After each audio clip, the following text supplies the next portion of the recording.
Alright, so we are right back into another Dragon Ball Super card game video, and this time I'm going to go through a number of different things, and that being all of the Shenron leaders and breaking them down, explaining them, the thought process as far as like deck building, playing them, etc, etc. I'm going to go through a number of things, so definitely sit tight and be ready, because I'm going to go through all of the leader and their effects. I'm going to rank them. I'm gonna go through like a general basis of all the wish leaders and the abilities, and etc, etc. The ratios and what you think, or what you should be thinking when it comes to ratios, and how to deck thin early on. And then pretty much every single archetype for each Shenron leader. I'm probably gonna miss a few, and the weaknesses for each of them. So the first thing is just understanding every single leader. So each leader is pretty different. Each leader has, or each color has a leader itself, and when considering each and every one of these, it's pretty much basing on their ultimate or their last wish. I'm going to refer their last wish as their ultimate, basically, and as well as how their front side is too. So a couple different things for these. So the first one is Gohan. So if you haven't seen him already, he is a when his card attacks, it gains 15 or 5k, and then for the duration of turn, by the way, not for that attack. And then you choose up to one Dragon Ball card from your deck of life and add it to your hand, and then shuffle. The new ruling, it should apply to everything else, as in if your battle card attacks, or the leader card attacks, or if you are Shenron itself, and you go to rest mode, you can look through either life or deck. And I think that in itself is super powerful, because what I've been building is a couple different decks in which take from life as self-awakening. So what happens is that if you, and this is kind of unrelated to the actual leaders, but this is just a tidbit, is that if you look through your deck and your life, you can see what's in it, obviously, and see how many balls you have to take in order to wish / awaken. The other part of it is that if you are doing something, let's say I've been playtesting Boo, if you've been playing me recently, I've been playtesting Boo and the Turner Power Boo, in which you take life over and over again, or if you're playing Universe 7, Joel, and you take life from your from that card itself, you know exactly what you're taking. The only thing about it is that you'll have one life at the end of it. The majority of the time you'll be able to take whatever you need through that life, and you'll know what's actually in it. So that's something to kind of think about when going into this set, and as well as the Shenron leaders. Just the knowledge itself is really good. Anyway, so he has a 5k, and then you wish for 7 at the in the drop, and remove, or not remove, but if it's in the drop, you get the wish. So this guy, you have the same 2, except for this is blue and black. Every single one of these, like this one is, whoops, just to make sure, this is just one desire. It doesn't matter what it is. It doesn't matter if it's blue or black. So just something to keep in mind of.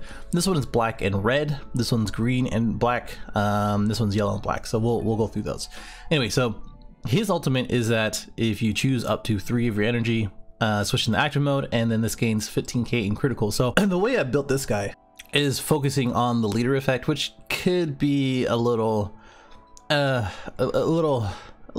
a little good at the same time, but I've built him a few different ways. Some people have been playing with him with the 1-2 swap, which kind of helps thin stack, and draws a lot and puts a lot of pressure on him himself with his 2-cost desire card, which restands him, is really good. And that early into the game is really good as well to put on pressure, because not only you get 2 Dragon Balls after you restand, but you also are at 20k respectively after one single restand. So that's really good. And the fact that you can untap 3 energy and keep going, and then have 30k critical at the minimum, is wild. This with Monaka, which I'll go through, is really good. Him being a blue leader in itself, still pretty damn good. So the next one is Shenron. So I think everybody's been building Shenron, and there's a reason for that. Shenron is literally the best Shenron leader, simply because he's the quickest one to wish. So that way you can actually get to all your desires, and as well as draw, and as well as get to the early ultimate if you really need to. So by turn 3 or 4 energy, most of the time you'll have your stuff set up in order to go for game. And because of the triple attack, it is kind of hard to stop. So that is just something to keep in mind. But overall, I think he has the most support with the colorless desires for free, technically. And then just the simple fact that you can just draw so much. So when you end up thinning your deck and going through all that, Shenron is really good at getting the cards that you need and making sure that you have it in your hand as early as possible. So what I would say, excuse me if I keep coughing, but what I would say is that basically, if you want a good game ending sort of leader, this is the one to have. And this coupled with a lot of different things, which I'm going to go over, is just really good. So I'll come back to Shenron because I'm going to talk about him for a little bit. Pilaf is pretty good. This guy is, when your battle card attacks, it gains 5k, and I believe these other two are the same exact thing. And you get to choose one battle card or Dragon Ball from your deck or life and add it to your hand and then shuffle. So same rolling. The other thing is that these all rely on having something on the board. So you'll be playing a lot of 1-drops throughout all of these. So each, I would say, like, because he's red, it is already like sort of a red aggro sort of thing. So like all the 1-drops, like the Trunks and Kaba, maybe even the Dark Power Massane are ones to consider in order to put on early game pressure. And then they're going for 20k, just like a sort of pan thing going on. This guy is a red or black desire for free, and then if you remove 7 Dragon Balls from the game, not to warp, you draw 3 cards, and then you choose one of your battle cards and gains 15k for the duration of power, and then flip it at the end of the turn. So this is an interesting, I mean, it's good to get those extra 3 cards and then choose one of your battle cards and gets 15k. If the triple flash errata was not to red Saiyans instead of just red leaders, this would be really good. I think giving him already just 15k and then drawing 3 cards and effectively 2 more, 5 cards in general, but would be really good. It's just that now you have to figure out, you know, what battle card are you actually giving that to? Is it something with triple strike? Is it something with triple attack, which I would recommend? Is it Kefla? Is it something else, right? So that's sort of the thing that you have to kind of think of when building for this guy. Overall, I think he's okay. The desires, which I'll go over, are interesting, and that's it. This guy is the same thing. He turns from Pilaf into Goku, and he has a green or black for free, and then his remove 7 Dragon Balls into 1 card from a battle card, one of their battle cards and one from the hand, and then this king gains 15k for the duration of turn. So I think like these two have their place as far as this goes, and it's very good for the archetype itself. And these I haven't played as much as the other 3, simply because these are just more popular. I'm just trying to cover as much as possible and get the bases as much as possible for the future. But if anybody has something good for this guy, let me know for one. But I think just, you know, going through the archetype and dropping cards and everything is pretty good. Like the new 17, which I'm going to go over, which drops 2 cards. If you drop 2 cards, it's pretty good. Broly might be pretty good, and just sticking to that archetype might be okay with this man. But again, if you know any more about that, let me know. Sorbet. So this guy is errated into a T, and then he has Frieza Army and Shenron, so both the traits are actually really good. He has Cold Blood Lesson as well as all of the desires to his liking. Turns into Frieza. Really awesome art, by the way. I think I was gonna say Shenron looks kind of weird, but I think it's just his neck, like his whole neck, and his arm is just okay. Anyway, remove 7 Dragon Balls, and you basically choose up to 2 of your opponent's battle cards and 2 of their energy, and switches to rest mode. So it's either or. As I understand, it could be 1 energy, 1 battle card. Could be 2 battle cards, 0 energy. Could be 2 energy, etc., etc. You get it. I think that's the same ruling as Hide and Mastery, and I've been playing that as that ruling, so I don't think that's too much of a big deal as well. But you switch to rest mode, so any kind of blockers, any kind of open energy in which you can bait them into taking the take life energy and then bad ring, so that way they take a life and then you swing anyway, so that way they pretty much did an extra step for you in taking life. I've been doing that for a while now, and that's actually been really good in testing. And if you haven't been playing bad ring in any of these Shenron leaders, especially the Dragon Ball, especially this one, you're probably doing it wrong, so try to consider that. Anyway, this one gains 15k for the duration of the turn, and then you flip it over. So this is a really cool sort of leader, and you know, Shenron's getting a lot of the spotlight right now, but I think Frieza does deserve that spotlight as well. Cobalt is getting less traction because of all the deflect and the less targets as we go on. The normal decks, like the competitive decks, either Pan or whatever, still have a lot of whole less targets for them. But again, as we go into Gogeta and all these other things, people are more more likely to not look at Sorbet / Frieza as a leader because of that. But I think switching to their energy to rest mode and then getting 15k, and as well as all of his yellow desires, are just insane. I think it's really good. So now that you know all of them, how would you rate them? Let me know in the comments. I think that is a really good thing to kind of consider when doing this, so I'd like to hear your guys' thoughts. But for me, I would rate, of course, Shenron at the top. The first guy, I think Son Gohan would be second. Nope. Sorbet would be third. Red Pilaf probably fourth, and then him fifth. So let's go ahead and put all these guys like that. So the reason why I did this is because Dragon Ball in itself, again, for the draw, for the quick, extremely quick choosing or finding Dragon Balls for his leader effect, and then with Dragon Radar is just insane. And then his flip side, in which gains triple attack for really any battle card in 10k, is just stupid. There's so many targets for that, it's crazy. I'm gonna go through those too.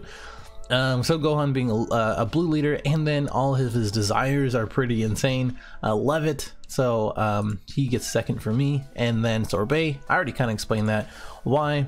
And then these two are a little lackluster as far as what they want to do and what they can do, and is a little bit difficult to actually build for them, other than being a little traditional in what they can do in their archetype. So that's just why I kind of put that for that.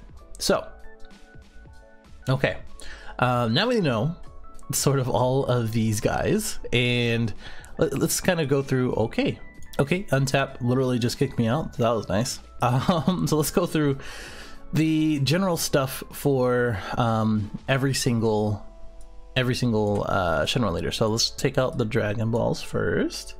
The searchers. Let's see if we can kind of go through that real quick.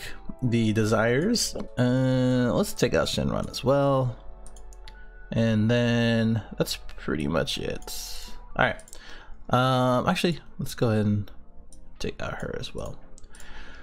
So basically these are all sort of the generic things that you can play on any Shenron leader deck, and probably going to be staples for anything. And I think when considering the things for each and every card, I think you should consider these cards when doing that. So obviously Dragon Ball is going to be a staple. You won't be able to play anything or any of these Shenron decks without Dragon Ball. Okay, so these two are generic to everybody. Every single one can play it for free, or leader effect basically for each and every time. And Child's Wish, if you didn't know, is a desire card which gains desires in all areas. So if you're searching for something in the drop, warp, deck, whatever, you can still get it as long as it says you can get it from that and desire. So that applies to every desire here. Anyway, same thing for World Peace. This gets a 3 or less for 15,000 attack power or less. And then this guy gets one battle card from the drop area with equal or less energy and play it. So there are just so many targets for Child's Wish and World's Peace. So a few things that are likely to be used are, let's see, like for example, these guys are pretty likely to be used. Just as an example, these both have KO effects. This guy is a barrier blocker, and then you can switch to active mode and KO something in rest mode, and then this guy is a basically a 3 or less target with 15k, and then in the next turn you can evolve it for whatever Broly, right? Still working on that, don't worry. And Child's Wish is interesting because, and a lot of the times, what I usually do is search. Let's say if you're using Shenron, so if you switch to rest mode, I would I've been taking in one star of Dragon Ball and pretty much everything, because I usually have my 3 drops for Child's Wish targets at 4, and usually have a Child's Wish in my hand, and if I don't, I usually have it by turn 2, or I get it from Dragon Radar or whatever. And I've been teching in 1 Dragon Ball, and what happens is that I search, and this can happen for any leader. Usually I search for 1 Dragon Ball and then one star ball. So the 1 star ball, you get the draw card, and then you place 1 in the drop area, and the opponent places 1 in the drop area. So what happens is that they neg a card, especially on turn 1. They start with 5 cards instead of 6, and if you're going against a set Shenron leader, this may help them, may not. And the other thing is that usually I have a 3 drop in my hand, and then the next turn I have a Child's Wish. You play the Child's Wish, and then by that time with Shenron, depending on your luck, you get to wish after using Child's Wish, having something on the field, and then flip it over and then take it back into your hand. And I forgot to mention, each time that you do wish for any of the leaders, you get to get a desired card from the drop area. So when playing these guys, I highly recommend to use your desire cards first, especially Child's Wish, because it's just a 2 drop for a 3, and then flip it over and then get it. If you tap out, it just really depends on who you're playing against. A lot of the time Shenron doesn't attack, unless you're talking about some of these other guys, but most of the time he doesn't attack, so you're not giving them cards, so they have to work on self-awakening, and if they attack, if it's not crit, that is, you're usually safe. You can just get more cards, right? Same thing for World Peace. So World Peace has a lot of different targets as well. Sometimes it's gonna be the Shenron figure Majesty. A lot of people have been using this guy for this guy because it World Peaces him out at 4 energy, and then when you do that for free, especially on any of these leaders, you get to untap 2 or give something 5k in critical, or play something from your drop area for free for this 2 or less. So a lot of these things kind of come together in doing that. If you don't want a World Peace, then you could just play him for free, and then if you have another one in your deck, or for 2 technically, so if you play him for 4, untap 2 and then draw 1, and then you use World Peace if you have another one in your hand or in your drop, and then use your leader card, play another one, and then now you untap 4 energy, draw 2 cards. So it's pretty wild. Shenron Wish Granter is different. He is I don't know how to say it, but he's a good World Peace target for 1. So if you ended up tapping out, playing a lot of different things, whatever, and then use your leader effect for World Peace, you can do any of these effects, which is just wild.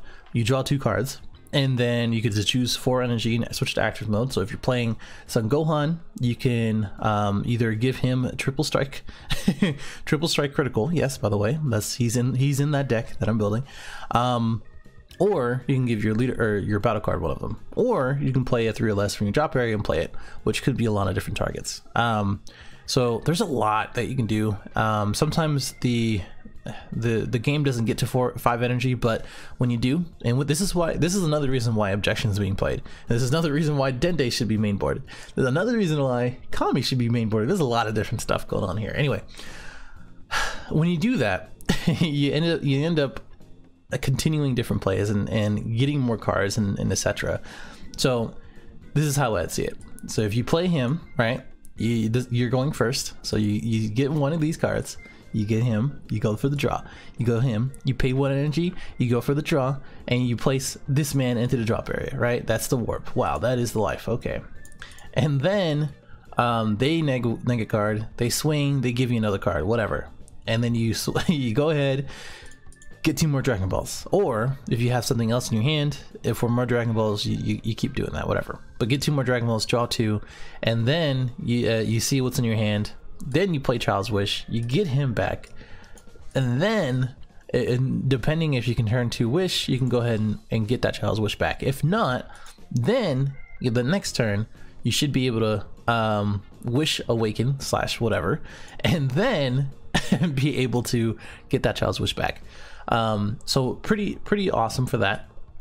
You kind of see where I'm going with that. I know this is kind of all over the place. I didn't mean to. The other thing is Dragon Radar, in which this at the very least is draw 2, because you get to choose 2 Dragon Balls from your drop, or 2 Desire cards, or either or. You can do 1 Dragon Ball, 1 Desire, or look at the top 7 and get the same thing basically. So as you thin out your deck, as you keep going, if you have 25 cards in deck, it is not a bad idea to look at the top 7 and look for a Desire, because in my opinion, and Eggman actually did a really good video on the math behind basically deck thinning / your Dragon Balls, and doing the math of like once you use your Shenron leader effect, etc. I think as you draw more cards, depending on how many you have, let's say you do 3 or 3 for each, and you still didn't see one in your hand, and you still didn't see any in your life, there's a high chance that the top 7 is going to have 1 or 2 Desires at the very least. So Dragon Radar in that is always good. The guaranteed 2 draw is always good too. So I wouldn't knock you for using either one. That's just my thing. So I'm kind of all over the place. So Child's Wish, 2-star ball, and the 2-star ball can be played in any deck, by the way. So you can have 2, 3, 4 of these if you wanted to. It's a one cost in which you KO something 2 or less. So you can play this in Soul Striker, you can play this in Pan or whatever. I don't really mind. Soul Striker actually wouldn't be a bad idea, but the quick removal for 2 or less is actually pretty good. I think as we go into set 5, a lot of people aren't playing removal, which is weird to me, and I can understand because of the Shenron leaders, but I think you should really consider some sort of removal or quick removal. Anyway, I kind of already went through Dragon Radar. This one is not that great. It's a black card. It's a generic, you choose one of your Dragon Ball cards from your deck, and you place it in your drop area and shuffle your deck. You don't get the value from anything, but if you're playing something in 1 cost, like a 1-star or 2-star ball, it's not a bad idea. It's just there's better options for that. This guy is not too bad. When it attacks, choose 1 Dragon Ball from your deck and place it in drop area. Same thing, but it does gain a double strike and 10k. So 20,000 double strike turn 2. Not too bad, but you could be doing other things like using Child's Wish. And then Dangerous Journey, Bulma. So I was thinking of doing a different series. Like I was going to do one for Shenron and a few other ones of combating the meta. If you want to see that, let me know. If I go through things that would combat and counter different leaders and different archetypes. And one of the ones is going to be Janemba. I'm not going to do that one just yet, but this could effectively maybe like this could help maybe when you play this card. If your leader card is a Shenron, it applies to any of them. Choose up to 3 battle cards with energy cost of 3 or more in your drop area and shuffle your deck and draw 1 card. So this helps against a mill, but Child's Wish target and drawing 1 card kind of contradicts that. So yeah, I don't know about that. Anyway, that's just an option for you. So that is pretty much all of the ones that are generic to itself. Again, Shenron doesn't have a thing to say like you can't use red or black Desire, but it just says Desire. So you can use any Desire, red, black, yellow, whatever, for Shenron for free. Just let you know. So let's kind of put all these out the way. So those are all kind of the generic stuff. If we're talking through very specific stuff, like let's kind of sort this out real quick. All right, here we go. So it's weird that Gohan only has 1 Desire card when everybody else has 2 specified Desire cards. So weird. I just added Monacan in there. So when considering this guy, again, the Call of Justice And this is how you kind of help yourself get the Dragon Balls if you don't have a searcher like any of the ones that I mentioned before or any of the ones that I missed, in which you could get to attack the first turn, get 1 Dragon Ball, and go for 15k, which is already annoying. And then the next turn you get to attack, get 5k, go to 15, use a Call of Justice, attack again, and there's 2 Dragon Balls, 2 draws at the very least, and then 20k. So that's pressure on itself. And then when you flip over, hopefully you have those Dragon Balls by that time, you get to get the Call of Justice back. So there you go. And then the flip side, again, it's a 15k in critical. You use the Monaka for the double strike for the leader, and then you use the Shenron grant or wish granter, and you give it triple strike 15k. So if you get to that 5 energy, which you can with objection or whatever it may be, pretty quickly, especially since you're playing blue with these cards, I think it's a very much of a possible thing. The only issue with this is that if you get Flying Nimbus, you have to play yellow, or if you if you don't have a reliable engine to go with it, which could be Storm, especially that blue-yellow sort of variant is really good. I think blue-yellow in a lot of these variants are actually really good. Is very much possible. So those things can really go together as far as that. And everything else, I don't really see too much play. I think if you build him as a blue leader for anything else like mono blue, blue yellow, it can work. You just have to be wary that the more that you draw, the more likely you'll deck out or not have the same consistency as everything else, because you have to take into account of the Dragon Balls. You have to take into account of playing a 43 card deck. And when you're thinking of ratios should be, and this is kind of going off a little bit again, but ratios should be 1 less than what you think of. So the only thing I would say to play 4 of is probably the 1-drops and things that you really need to see turn 1. And everything else, like if you're thinking of win cons, reduce it by 1, because it's just the way of the Shenron leaders and the Dragon Balls, the way that it's built. And it's Eggman, let me know in the comments why this is true. Okay, so just think about that and just try it out. Try out having 1 less ratio than you might think, and I almost guarantee you it's gonna work. Okay, there you go. Sorbet. So Sorbet is interesting again for Frieza. He has the Desire card, in which you loot a card as a Shenron. You can play this in anything, by the way. You draw 1 card and choose 1 of your energy and switch to active mode. At the very least, is a draw 1 for free. And if you really want to, you can use this as a draw for the leader effect, and then untap 1 energy in order to keep going. I think that is actually pretty cool, because if you're playing something multicolored, this is just like the Whis. Like Whis won't go anywhere because of that. So if you're playing blue-yellow, because it's the most popular, for instance, for Whis or for something else, or for this, I mean, if you untap 1, like a yellow, and then untap the blue, you can go for Sensu Bean or for a Whis, or if you untap something else, like if you use the leader effect and then untap the blue, or use a leader effect, you don't have a yellow untapped, you can untap the yellow and then just draw a card. So you can kind of see the reasoning of how this card is actually pretty effective. And the other part of it is that if you have 4 of this, that's 4 draws for free, right? So that's still really good. You get to cycle through your deck, and that's how I've been using it. But experimenting more into energy manipulation might be pretty good as well. Also for Whis, again, if you have an open blue energy and you have a Flying Nimbus in hand but not an open yellow energy, you play the Whis and then untap that, and then tap or tap that and then untap the yellow for Flying Nimbus or Crusher Ball, whatever you want. Anyway, so that's pretty cool. Rival and the Emperor. So this is a busted ass card for 1 because this has so many targets. So Rival and the Emperor is a Desire card in which it has to be a yellow Frieza, basically the only one here, and then you choose a 4 or less Frieza in the, or yellow Shenron, 4 or less Frieza in the drop and play it. So the targets for that are going to be, well, I guess I put that out there. So this guy, I don't know if I have actually the other one, so let me get that out. All right, here we go. So The main targets for these guys, or for this one, is going to be the Clan of Terror, which you can play this card in your reveal their hand and then choose one battle card among it, and then you can play it in rest mode. So usually it's always so good to snipe out a super combo or to bait out a counter if you know they have one. So pretty cool in that.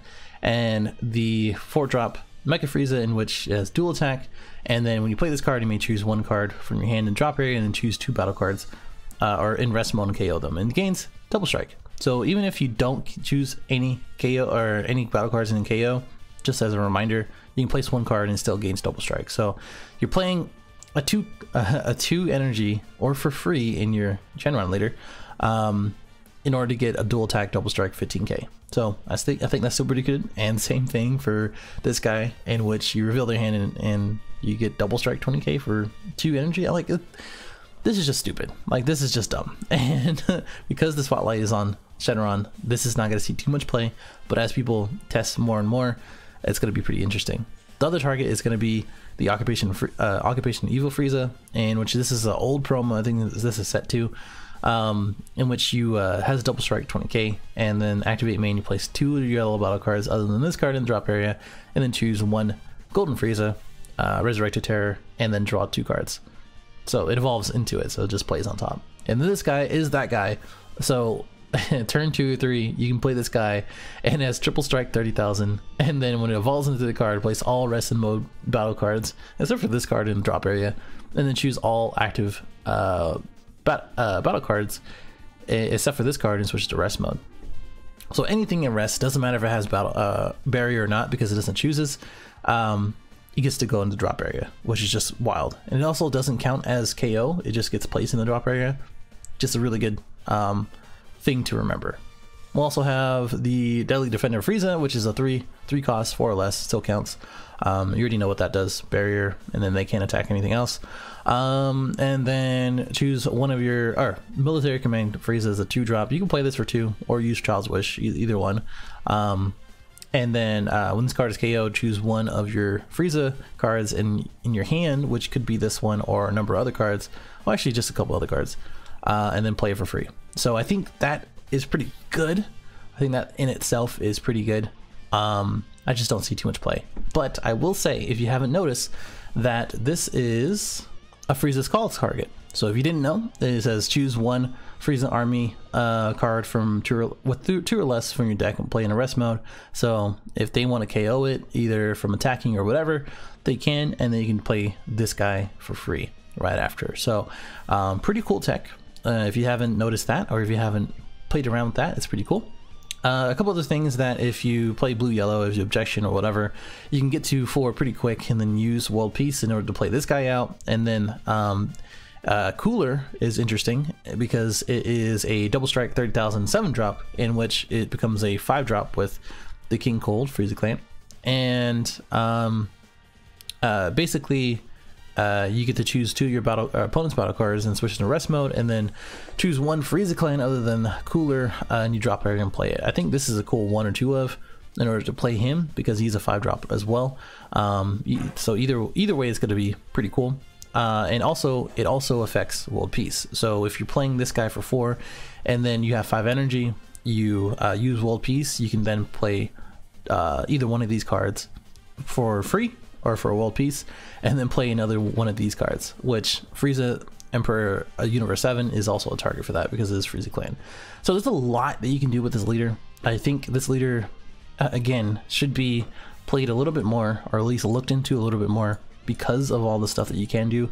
And this doesn't even cover all the other things that Yellow has access to now, and doesn't even cover the things that you could do with other Shenron effects too. So still pretty damn awesome. And also, just like resting 2 energy, come on, that's just stupidly cool. I don't think I missed anything for that. And again, Shenron's probably gonna be last. I know I kind of skipped him. So Pilaf is just, I don't know, Pilaf. I'm just gonna put these out. Okay, so Pilaf has a long switch in which you leader card is Shenron. You draw 1 card and then choose one of your opponent's battle cards that loses 5k. So this is actually pretty cool, because this is an answer to free blockers, to small blockers like Yajirobe. This is an answer to I don't know, just a lot of cool different things, and it fixed the red archetype for that too. And then for this, I don't know. Like I said, it's kind of hard to understand where you want to go with this leader. Shout out to Young Badman. I think he made this deck, and as well as this deck, please go check out on his channel. Like I said, I haven't played with too much with these guys, but Oolong's Wish does come in the starter deck, I do believe, but minusing 5k power for the duration turn and using this twice in a row if you really want to can KO a number of different things, and you know, there you go. And then King's Return to Youth. So if you lead a card as a red Shenron card, you choose one King Piccolo, which is this guy, and then King Piccolo Return to Youth from your deck, and add it to your hand and shuffle your deck. So you get one of these cards and as well as one of these cards and add it to your hand. So that's cool. And if you didn't know, this one is a double strike 20k, in which, I mean, you can put that in the drop and then we'll piece it out if you want to. If Return to Youth is in your drop area, reduce this card in your hand by 1. And then also, I don't think it does, never mind. So Sparking 10, activate main. You choose one King Piccolo Terra Unleash or return to your Youth from your drop area and send it into your warp. If your looted card is your red Shenron, it switches to active mode. So this is cool, I suppose. I mean, this one, you can choose this guy to get 15k, so that way it's a 35,000 restaining double striker. Pretty cool. I don't think it's as good as the designated game ender for green. I might switch these both. You know, it's just like these guys are just kind of on the same level. Let's just put it that way. So I just as the fitted archetype, I don't think they're that great. I think it's kind of lackluster.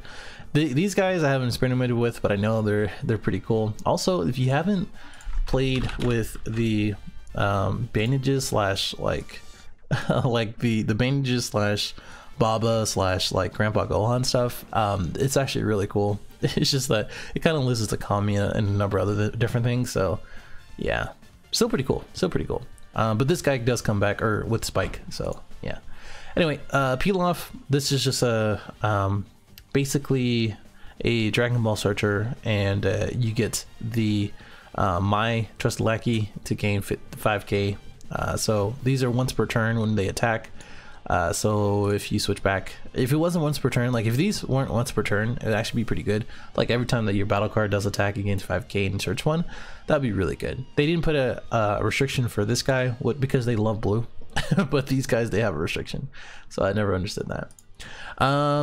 So yeah, that is that for that. I don't really want to go through that too much. Unthinkable Fate.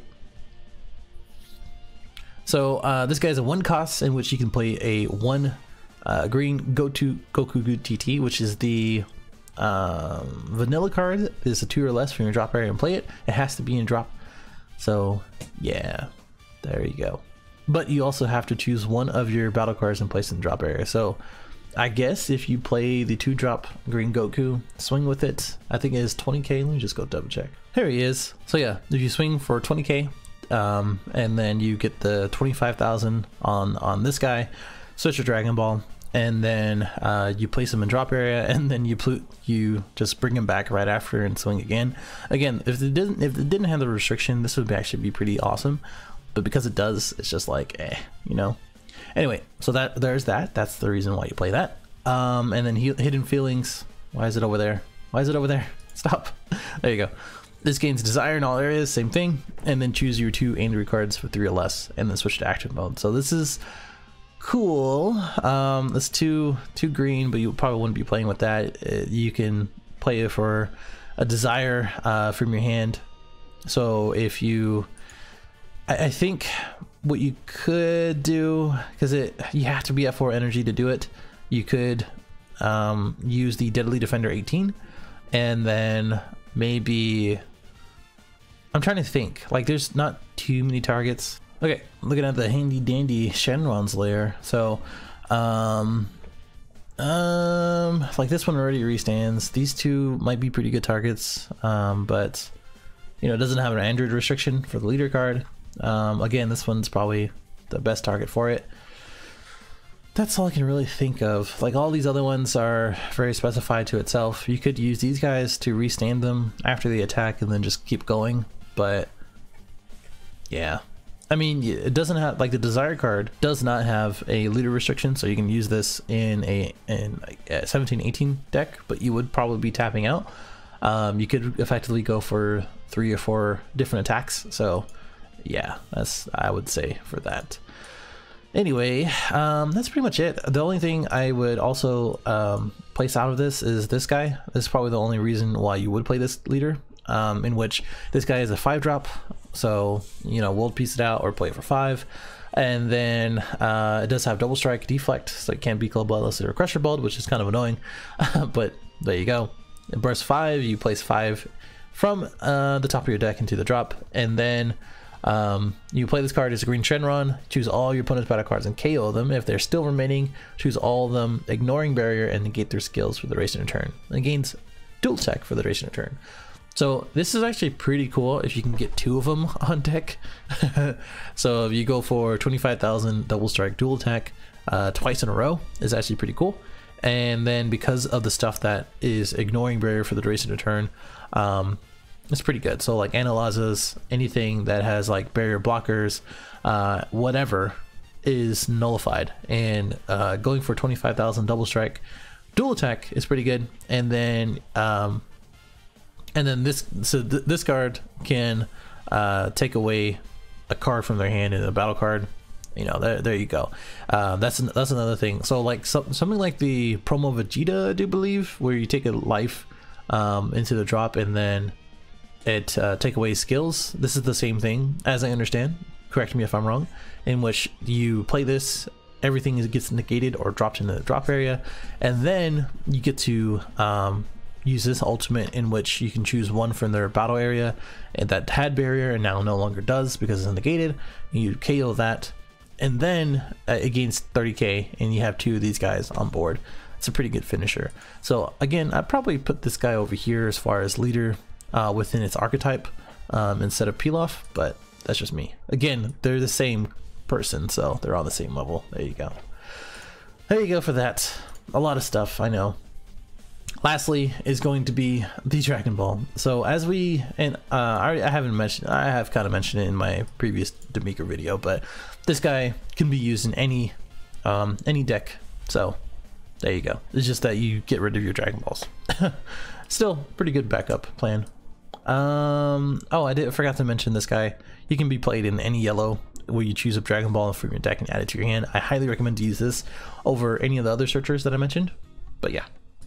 So, as we look into Shenron, there are a lot of different things that I would recommend to look into when building him. And some of these are already kind of out there for decks and ideas and DBS decks or whatever, but this is just a reminder of like why Shenron is being played so much.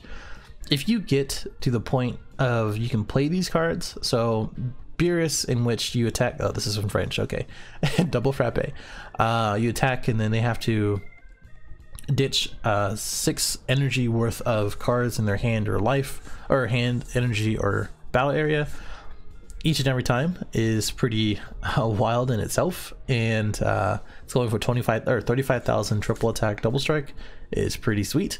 And if you couple that with any, like this, another reason why this card is really stupid, in which if this is still on the field and it gives something 5k in critical, it's just stupid. So I showcased that in the Friday Night Fights for this guy, in which he has triple strike and they have to draw 3 cards and get sent on their hand, and then when you attack 3 times with triple strike for 40,000 and then 45,000 critical, it is stupid. Can't be crusher balled or anything. Just wild. Same thing for Jiren, which takes a lot, but it's pretty much a guaranteed win if you get to it. If when a card battles, during the battle of this card, the opponent may not activate counter or blockers, and swinging for triple attack quadruple strike with no counter or blockers is stupid for 50,000. Yeah, but you need 9 in your drop area, so there you go. Pan is really good for that, so there you go. These 2 cards are pretty much pretty much anomalous into each other. You get the KO card and the evolve for 1. So it's pretty good. So if you evolve, if you get the Brienne de Chateau for 2 on turn 2, and then turn 3 you evolve her, and then either somehow, some way you have a green open energy, you can play this chick, and then you get to attack 3 times, drop 6 cards effectively. There you go. UI Goku, same thing, triple strike, triple attack. Can't combo with this card, it's stupid. Everything gets returned to their hand, so no blockers to annoy you.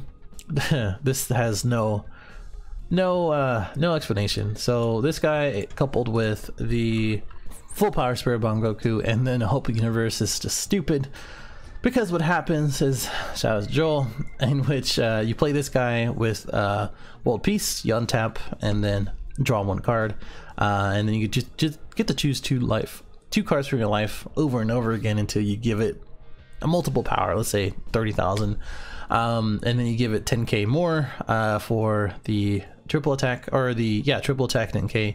If you have Shenron on board yet again, you can give it critical, so you're attacking, let's say 65-70,000 double strike critical 3 times, and then you evolve on him, and then the power carries over and then you get to attack 3 more times or 2 more times, and then you evolve into the victory strike if you want to. So really Mafuba is really the only thing that really stops this, other than Crusher Ball. And if you're playing Universe 7, you're always going to be having a bad ring in your hand, so if you didn't, then you're doing it wrong and you're playing it wrong, so watch out. And then there's Super 17, in which you play this card, you can't be negated for any of the attacks, and you play this card to drop 2, which is helping your drop area for desire cards, and then the opponent chooses 2 cards in their hand and placing the drop area. So this is pretty cool with the 3-drop Android 17 or the Hellfire 17, in which you can or Union Absorb into this guy. So that in itself is pretty cool with Child's Wish. So that's something to consider. And then the this guy is the same concept as the Goku, but in my testing it's quicker. It's just, you just have to set it up a little bit better, in which you evolve on the 3-drop Red Boo, which you can play for Child's Wish, and then you get to choose as many cards in your life and give it 5k, and then evolve on this guy, going for triple attack, triple strike. So a lot of cool stuff, and I think that is enough for today. I was going to go through some of the weaknesses for it, but again, if you want to see some like combat the meta type thing going on for a video series, let me know. I'll try my best to do that. If you have any questions, if I missed anything, if this was too long, I'm sure it was, let me know in the comments. Like, dislike, subscribe if you're new, and I'll see you in the next one. Later.